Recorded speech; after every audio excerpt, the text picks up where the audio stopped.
Shalom,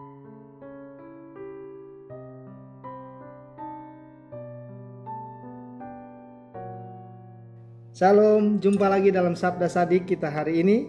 Dan hari ini mari bersama-sama kita akan belajar kebenaran firman Tuhan yang terdapat di dalam kitab Lukas 1 ayat 13 sampai dengan ayat yang ke-17. Dan tema kita hari ini berbicara tentang Imam Zakaria. Mari kita akan membaca dari ayat 13. Tetapi malaikat itu berkata kepadanya, "Jangan takut hai Zakaria, sebab doamu telah dikabulkan dan Elisabet istrimu akan melahirkan seorang anak laki-laki bagimu, dan haruslah engkau menamai dia Yohanes. Engkau akan bersukacita dan bergembira, bahkan banyak orang akan bersukacita atas kelahirannya itu, sebab ia akan besar di hadapan Tuhan, dan ia tidak akan minum anggur atau minuman keras, dan ia akan penuh dengan Roh Kudus mulai dari rahim ibunya. Ia akan membuat banyak orang Israel berbalik kepada Tuhan Allah mereka, dan ia akan berjalan mendahului Tuhan dalam roh dan kuasa Elia untuk membuat hati bapak-bapak berbalik kepada anak-anaknya dan hati orang durhaka kepada pikiran orang-orang benar, dan dengan demikian menyiapkan bagi Tuhan suatu umat yang layak baginya." Terpujilah nama Tuhan. Bapak Ibu, kalau kita membaca dari kebenaran firman Tuhan ini, kita tahu cerita dari Imam Zakaria dan juga istrinya yang bernama Elisabet, bagaimana mereka bertahun-tahun bergumul untuk mendapatkan seorang anak, tetapi kita melihat bagaimana kesabaran bahkan ketabahan yang mereka jalani, dan Tuhan mengabulkan apa yang menjadi doa daripada imam dan juga terutama daripada seorang ibu yang bernama Elisabet ini. Jadi kita tahu artinya adalah kita harus selalu percaya di dalam doa-doa kita. Ketika kita meminta, ya, kita berdoa mungkin ada waktu yang begitu lama gitu, kemudian Allah akan mengabulkan doa kita, tetapi kita percaya dan kita meyakini ketika Tuhan mendengar, dan Tuhan juga pastilah yang akan mengabulkan setiap doa-doa orang yang berserah dan berharap hanya kepadanya.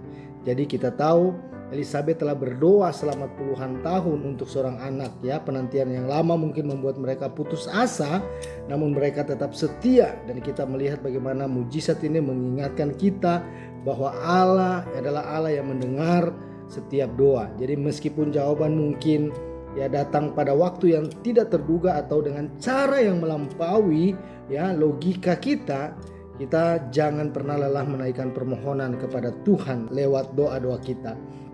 Jadi kita melihat ya malaikat Gabriel ini tidak hanya mengumumkan kelahiran biasa, tetapi juga tujuan hidup Yohanes. Ia akan menjadi seorang yang besar di hadapan Tuhan. Dia tidak minum anggur, ya, dikatakan di sana tidak minum anggur, dan dia akan dipenuhi dengan Roh Kudus. Artinya Yohanes dipanggil untuk mempersiapkan jalan bagi Tuhan, yaitu Yesus itu sendiri, ya, Yesus Kristus, dengan membuat banyak orang Israel berbalik kepada Allah. Jadi kita bisa melihat setiap kita diberikan panggilan ya untuk tetap setia kepada Tuhan. Ya, panggilan setiap kita, ya, kita memiliki tujuan hidup yang unik. Ya, jadi kita dipanggil untuk hidup kudus, dipenuhi dengan Roh Kudus, dan menjadi alat di tangan Tuhan untuk membawa orang kepada Allah itu sendiri, kepada pertobatan, yang membawa orang kepada keselamatan. Jadi kita diberikan tanggung jawab untuk dapat menjadi alat di tangan Tuhan untuk membawa orang lain kembali kepada Tuhan sendiri.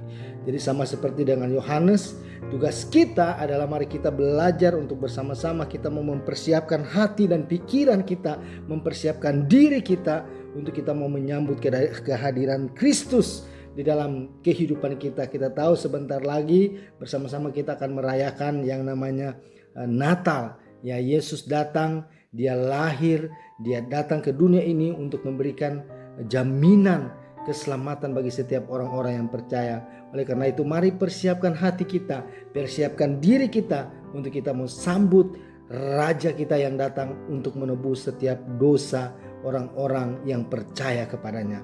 Oleh karena itu, dari kebenaran firman Tuhan ini apa yang dapat kita pelajari adalah kita belajar untuk hidup tetap taat, berharap kepada Tuhan. Mungkin terdengar seperti doa-doa kita agak lambat didengar, atau mungkin permohonan-permohonan kita ya belum didengar, masih belum terjawab, tetapi percayalah ketika Tuhan berkehendak, maka Tuhan juga yang akan melakukan mujizatnya di dalam kehidupan setiap kita yang berdoa, setiap kita yang berharap, dan setiap kita yang memiliki iman yang teguh hanya kepada Tuhan itu sendiri. Tuhan menyertai dan memberkati kita semua. Shalom.